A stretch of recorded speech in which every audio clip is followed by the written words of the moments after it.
Hello everyone, study challenges with me YouTube channel पर आप सभी का स्वागत है। स्टूडेंट्स, आज हम डिस्कस करेंगे 9th स्टैंडर्ड का साइंस का केमिस्ट्री सब्जेक्ट का chapter matter in our surroundings and its composition पर। ये वीडियो इस चैप्टर का पार्ट 3 है, तो इस वीडियो के अंत तक जरूर बने रहिए। Students, well, I hope you will like this video. So let's start. Students, we will discuss about the chapter matter in our surroundings and its composition, part 3. First of all, we will discuss about latent heat. सबसे पहले हम चर्चा करेंगे गुप्त अर्थात प्रसुप्त, जिसे छिपा हुआ उष्मा भी कहा जाता है, इसके बारे में। What is latent heat? गुप्त या प्रसुप्त उष्मा, जिसे हम छिपा उष्मा भी कहते हैं, किसे कहा जाता है? The heat required to convert a substance from its one state to another without change of temperature is called latent heat, or heat which is a form of energy is absorbed or released by a substance during the change of its phase, I mean to say physical state, without change in its temperature is called latent heat. Hindi में गुप्त यानी प्रसुप्त या छिपा हुआ उष्मा की परिभाषा इस प्रकार है: स्थिर ताप पर यानी कांस्टेंट टेम्परेचर पर किसी पदार्थ के एकांक द्रव्यमान यानी वेट के अवस्था में परिवर्तन लाने के लिए आवश्यक उष्मा के मात्रा को उस पदार्थ का गुप्त उष्मा या प्रसुप्त या छिपा हुआ उष्मा कहते हैं। चलिए इस लेटेंट हीट यानी गुप्त उष्मा को हम एक साधारण एग्जाम्पल से समझते हैं। मान लीजिए ये एक बर्फ का टुकड़ा है, इसका वेट यानी द्रव्यमान है 10 ग्राम्स और इसका इनिशियल टेम्परेचर यानी तापक्रम है -8 डिग्री सेंटीग्रेड।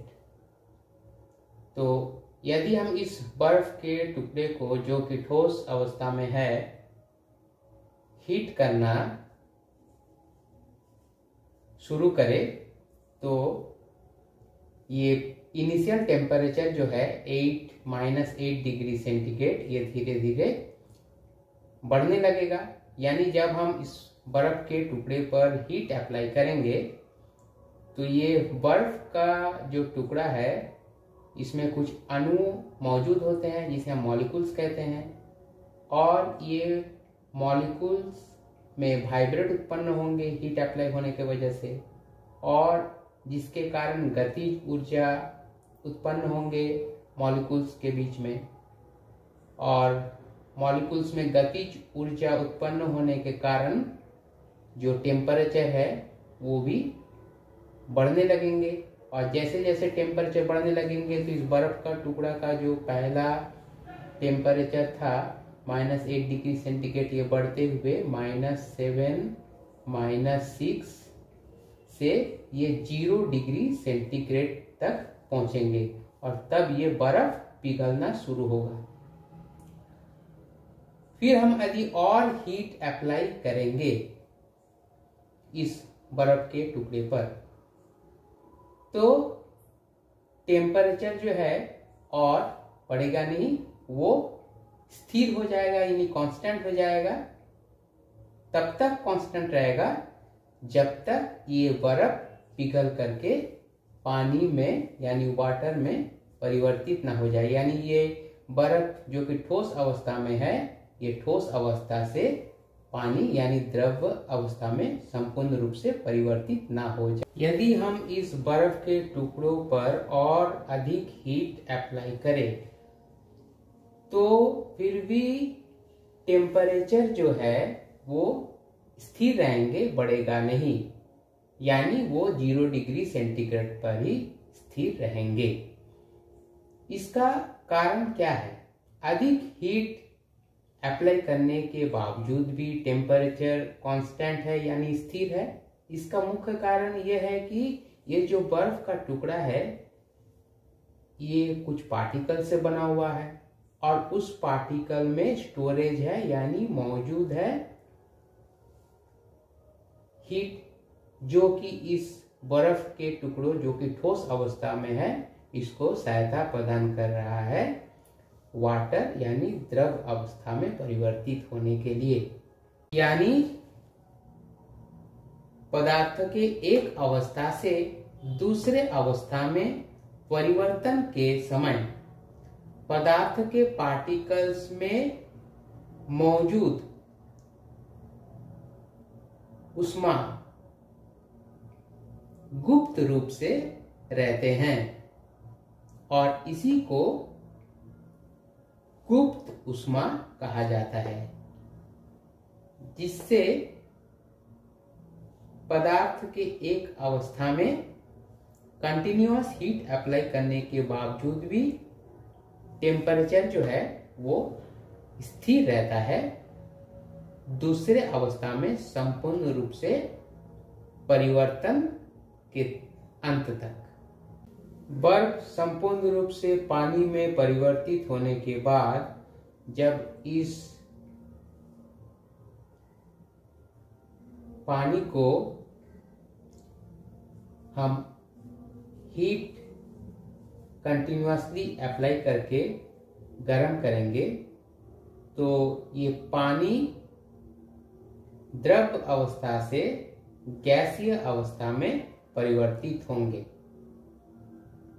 मान लीजिए ये पानी को जब हम लिए तो इसका टेम्परेचर था 30 डिग्री सेंटीग्रेड और जैसे हम कंटिन्यूअसली इसमें हीट अप्लाई किए तो इस पानी में मौजूद पार्टिकल्स में वाइब्रेशन उत्पन्न हुआ, जिसके कारण गतिज ऊर्जा उत्पन्न हुए और गतिज ऊर्जा उत्पन्न होने के कारण टेम्परेचर बढ़ना शुरू हुआ और ये धीरे धीरे टेम्परेचर 100 डिग्री सेंटीग्रेड तक पहुंचा। जैसे ही ये 100 डिग्री सेंटीग्रेड तक पहुंचा, ये पानी द्रव अवस्था से गैसीय अवस्था में यानी वेपर या भाप की अवस्था में परिवर्तन होना शुरू हुआ और अधिक हीट कंटिन्यूअसली अप्लाई करने के बावजूद भी टेम्परेचर 100 डिग्री सेंटीग्रेड पर ही स्थिर रहेगा।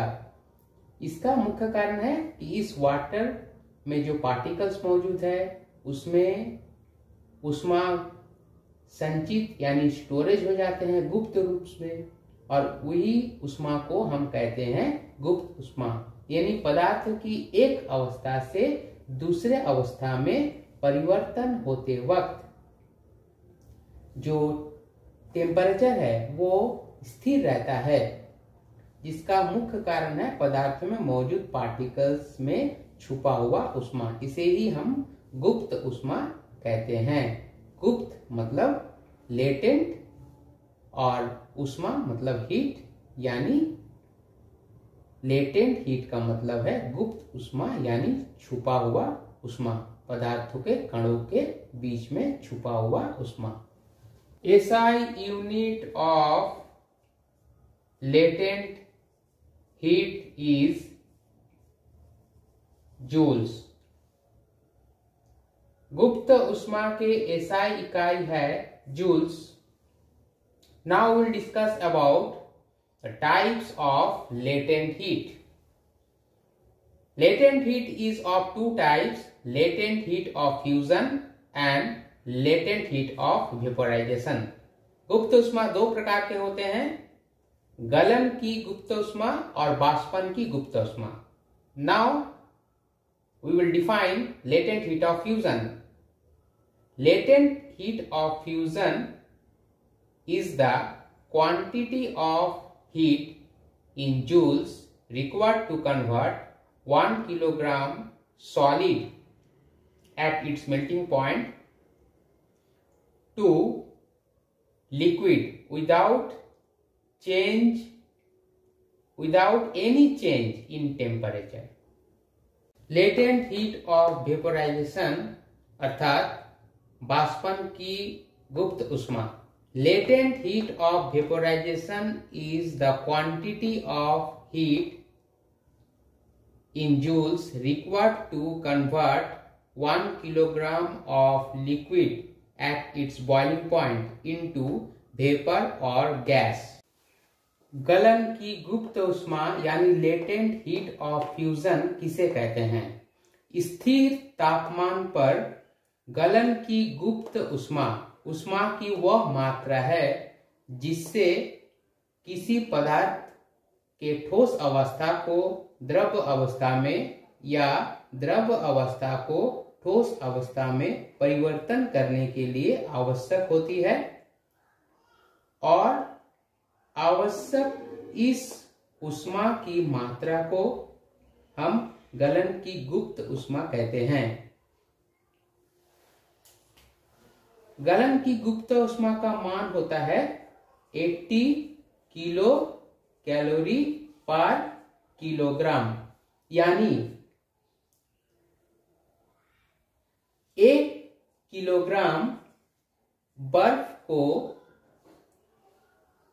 संपूर्ण रूप से पानी में परिवर्तन करने के लिए हमें 80 किलो कैलोरी ऊष्मा की आवश्यकता होती है. बाष्पन की गुप्त ऊष्मा अर्थात लेटेंट हीट ऑफ वेपोराइजेशन की परिभाषा इस प्रकार है. स्थिर तापमान पर बाष्पन की गुप्त ऊष्मा ऊष्मा की वो मात्रा है जो किसी पदार्थ के द्रव अवस्था को गैसीय अवस्था में परिवर्तन करने के लिए आवश्यक होती है, तथा इस आवश्यक ऊष्मा की मात्रा को ही बाष्पन की गुप्त ऊष्मा कहा जाता है. और हम जानते हैं कि बाष्पन की गुप्त ऊष्मा का मान बहुत अधिक होता है. बाष्पन की गुप्त ऊष्मा अधिक होने के कारण जब किसी मनुष्य के शरीर के चमड़े पर 100 डिग्री सेंटीग्रेड का उबलता हुआ पानी यदि गिर जाए तो उससे जो जलन उत्पन्न होगी, उस जलन के अपेक्षा यदि किसी मनुष्य के शरीर के चर्म पर 100 डिग्री सेंटीग्रेड के भाप से जलन जो होंगे वो अधिक तीव्र होंगे. तथा और एक बात मैं कहना चाहूंगा कि पानी से भाप में परिवर्तन के लिए लगभग 539 किलो कैलोरी ऊष्मा की आवश्यकता होती है. और इस ग्राफिकल रिप्रेजेंटेशंस में, इस रेखा चित्र में हम देख रहे हैं कि एक्स एक्सिस में हीट सप्लाइड को लिया गया है और वाई एक्सिस में तापमान यानी टेम्परेचर को लिया गया है. तो जैसे जैसे हीट हम सप्लाई करेंगे, हीट का यानी ऊष्मा का प्रयोग करेंगे, उस तरह से जो तापमान है वो बढ़ता रहेगा और पदार्थ की ठोस अवस्था द्रव अवस्था में परिवर्तित हो जाएगी. किसके कारण? गलन की गुप्त ऊष्मा के कारण, और पदार्थ की द्रव अवस्था से पदार्थ की गैसीय अवस्था में परिवर्तन होगा. किसके कारण? बाष्पन की गुप्त ऊष्मा के कारण. Students, we will discuss about change of state by changing pressure, अर्थात दबाव में परिवर्तन के द्वारा पदार्थ के अवस्थाओं में परिवर्तन। A gas can be changed into liquid and then change into solid by cooling it or compress it, I mean to say by increasing its pressure। अर्थात गैसीय पदार्थ को द्रव पदार्थ में और फिर ठोस पदार्थ में हम परिवर्तित कर सकते हैं ठंड करके या दबाव में वृद्धि प्राप्त करके, यानी दबाव को बढ़ाकर। For example we can say that gases can exist in liquid state as well as in solid state, and thus we can have liquid oxygen, liquid hydrogen and liquid carbon dioxide, and also in the form of solid carbon dioxide, which is also known as dry ice, solid oxygen and solid hydrogen and so on। उदाहरण के तौर पर हम कह सकते हैं कि गैसीय जो अवस्था होते हैं, यानी किसी पदार्थ का गैसीय अवस्था द्रव अवस्था में और साथ ही साथ ठोस अवस्था में भी पाए जाते हैं। जैसा कि हम जानते हैं द्रवित ऑक्सीजन, द्रवित हाइड्रोजन और द्रवित कार्बन डाइऑक्साइड के अलावा ठोस ऑक्सीजन, ठोस हाइड्रोजन और ठोस कार्बन डाइऑक्साइड, जिसे हम शुष्क बर्फ भी कहते हैं, इत्यादि होता है। We will discuss about LPG, which stands for liquefied petroleum gas। अब हम चर्चा करेंगे LPG, जिसका पूरा नाम है द्रवित पेट्रोलियम गैस के बारे में। The LPG which we get in the cooking gas cylinder is actually in the liquid form under high pressure। When the regulator valve is opened, the pressure gets lowered and LPG comes out in the gaseous form, which we use as a fuel। अर्थात LPG जो हम cooking gas cylinder में पाते हैं, वो द्रवित petroleum gas है, जो कि द्रवित अवस्था में सिलेंडर के अंदर उच्च दबाव पर भरा जाता है, और जब हम इस रेगुलेटर के नॉब को खोलते हैं तो अंदर जो द्रवित पेट्रोलियम गैस है वो कम दबाव के कारण गैसीय रूप में बाहर निकल के आता है, और जिसका इस्तेमाल हम ईंधन के रूप में करते हैं। Students, you must remember that air can be liquefied bye lowering the temperature and increasing the pressure. Students, आप हमेशा ये बात ध्यान में रखें कि हवा को हम द्रवित कर सकते हैं तापमान को कम करके और दबाव को बढ़ा करके। The interconversion of states of matter of a substance does not bring any change in its mass और केमिकल कॉम्पोजिशन। अर्थात पदार्थों के अवस्थाओं के पारस्परिक संबंध में ये बात हमेशा ध्यान में रखना चाहिए कि पदार्थों के अवस्था के परिवर्तन के समय किसी भी तरह का परिवर्तन नहीं होता है, खास तौर पर उसके द्रव्यमान में और रासायनिक संरचनाओं में। For example, if 5 gram of water is heated, it changes exactly 5 gram of water vapor and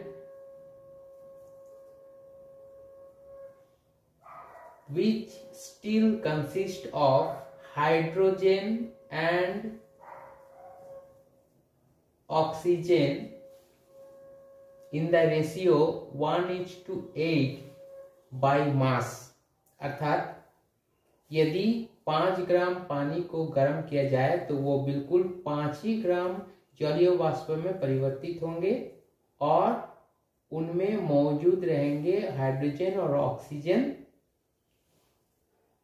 उसके द्रव्यमान के हिसाब से 1:8 में।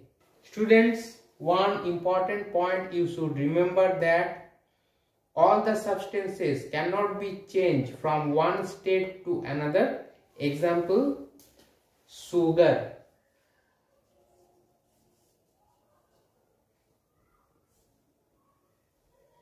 Sugar is in the solid state, cannot be changed into liquid state because on heating, sugar changes into decomposed substance which is not sugar. Students, एक बात हमेशा ध्यान में रखें कि सभी पदार्थ जो है वो एक अवस्था में दूसरे अवस्था में नहीं परिवर्तित होते हैं। उदाहरण के तौर पर चीनी, यदि चीनी जो कि एक ठोस पदार्थ है और चीनी को यदि हम गर्म करें तो ये द्रवित पदार्थ में परिवर्तन होने के बजाय ये विघटित पदार्थों में परिवर्तित होते हैं जो चीनी का ठोस रूप नहीं रह जाता। अतः हम कह सकते हैं कि सभी पदार्थ एक अवस्था से दूसरे अवस्था में नहीं परिवर्तित होते हैं। स्टूडेंट्स, कैसा लगा आज का वीडियो? यदि इस विषय पर कोई डाउट हो तो प्लीज कमेंट बॉक्स में जरूर बताएं। तो स्टूडेंट्स, प्लीज मेरे चैनल को लाइक, शेयर एंड सब्सक्राइब करें और साथ ही नीचे दिए गए बेल आइकन को क्लिक करें ताकि मेरे अगले नए वीडियो का नोटिफिकेशन आपको मिले सबसे पहले। Please support me. Thank you.